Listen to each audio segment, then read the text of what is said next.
So, Nick, they want me to ask you if you have a problem with these comments. And yet, I guess my question is, how big of a problem do you have with these comments? What he said, this went on for about 18 minutes. And you cannot find a 40-second clip that doesn't have a head-scratching moment. There's the clip we played where he says, in life, you don't owe anything to anyone. That's not how life works. Like, that's just not how human societies work. Right. So, like, literally. So you've gotten to this spot in your life with no assistance. Well, that obviously not. And it's, I mean, literally since we evolved from hunter-gatherer tribes to greater societal groups, like it is an interpersonal relationship that helps you grow. So that doesn't make sense. Kyrie, the quote we didn't play, but that you read, where he was asked why he didn't tell LeBron, and his response is, why would I have to? Kyrie talks a lot in this interview about being a grown-up, evolving into the man he wants to be. And you know how much I like Kyrie Irving. I have a 19-year-old son. One of the biggest indicators of transitioning from childhood or youth to grown-up adulthood is when you realize life is not about what you have to do as often as it is about what you should do. No, Kyrie Irving does not have to say anything to LeBron James. And if I decided tomorrow to quit this television show to go become a professional poker player, I wouldn't have to tell either one of you guys. But it would be the wrong thing to do not to. And when Kyrie in the interview says, Stephen A. asks him, you know people are going to think that this is a shot or that this shows something, that LeBron's going to take this a certain way. Kyrie says, yeah. And then he's asked, do you care? And he says, no. That is not who Kyrie has represented himself and who he has represented that relationship to be. So the entire thing was puzzling. I don't know why Kyrie did the interview, because he didn't seem interested in actually answering the questions. And I have no better insight on why he wanted out of Cleveland today than I did yesterday. Cece, my question to you, as someone who's been in the spotlight and who's been asked a million different times, a million different ways, by a million different reporters, and part of your job is either to answer questions you want to answer or not questions, and you've probably got really good, especially at the end of your career, at deflecting things you didn't want to talk about. This was a topic that, for as much as we wanted to hear what he said, I can't understand why he would do it. Why now? Why the way he did it? The fashion he did it? The lackluster effort he did it in? The lackluster energy he used to do it? Explain to me, could you try to even step into his shoes for a second to figure out why the timing was that he felt he needed to say what he needed to say when he needed to say it? Well, first things first, he has the right to be able to decide what's the best move for his career. He might have had some type of indicator that from Cleveland, LeBron might not be there, or some other reason. The owner, other people in the organization, he might not have had the support.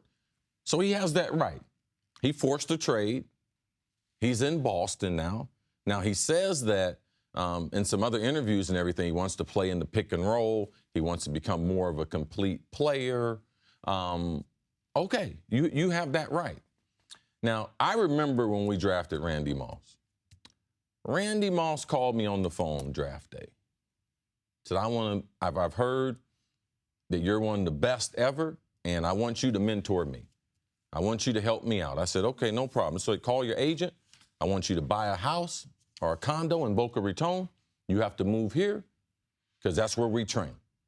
And once you do that, I'll get you to the next step. The next week, his agent, they had processed it. Randy was in South Florida. He was, anything you tell me to do, I'll do it. And to me, that's a lot like Kyrie was when LeBron decided to come back.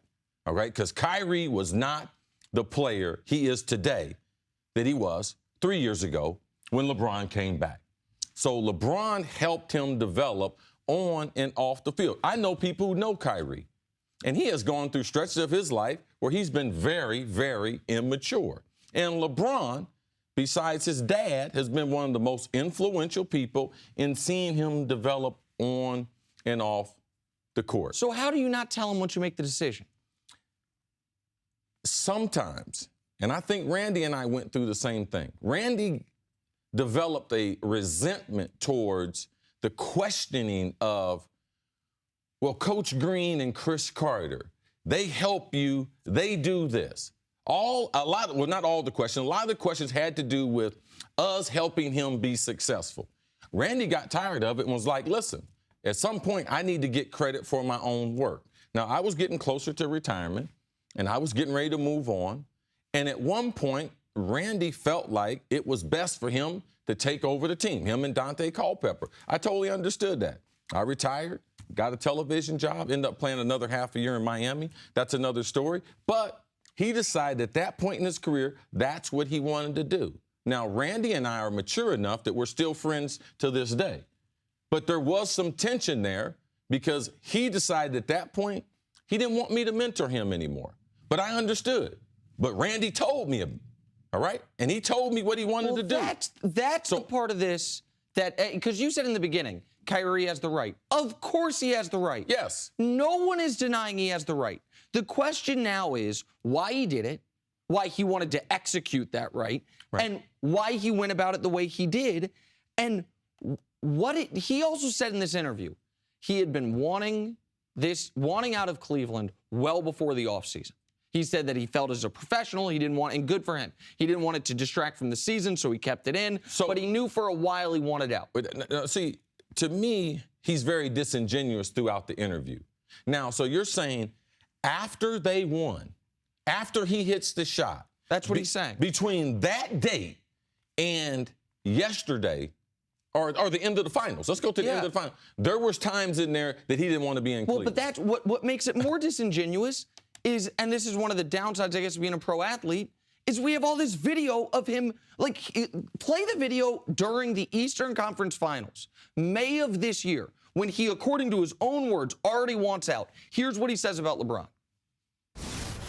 When you get to that level of trust, and you allow him to, or you allow someone to come into, a friendship that extends well off the court, and you understand how great this era can be if we are selfless to the point where we don't think about anything else except for the greatness of our team and what we can accomplish. Nick, what does he get from not talking to LeBron? What does he gain from not saying anything? You said in the beginning it was petty. Of course it's petty. It's petty, juvenile, and childish. And it also, at some point he's lying. Either yesterday, when he's saying he knew he wanted out during the season, or at that podium. That was during the Eastern Conference Finals. Oh, well, maybe it was what happened during the finals, losing 4 out of 5 to Golden State. Well, here's Kyrie, the day they lost the finals, after the last game. Here's what he says about LeBron.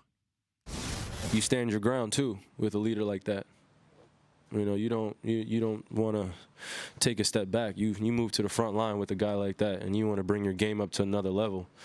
And that's what I'm going to continue to do, because I know that if we continue to be with one another and keep utilizing one another, man, the sky is the limit.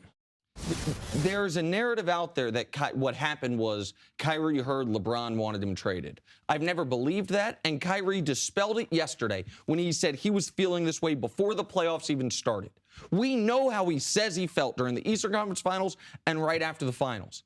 Like right now, if you were to tell me there's 2 Kyries, one with a beard and one without a beard, with 2 different personalities, that makes as much sense as anything I can think of. Does he become the NBA's villain now? Or right now, in your mind, is Kevin Durant still holding that spot? Oh, I think it's Durant. I think he becomes, but I think people are very interested in watching LeBron and the Cavs play him. Yes, I just think people look at Kyrie just a little bit different. And it doesn't make sense from so many perspectives. It doesn't make sense. I still don't understand. I'm more confused than I was yesterday. Thanks for watching. Subscribe here to get the latest from the show. Also, be sure to check out more of the best clips from First Things First, or go watch a few segments from some of our other great shows on FS1.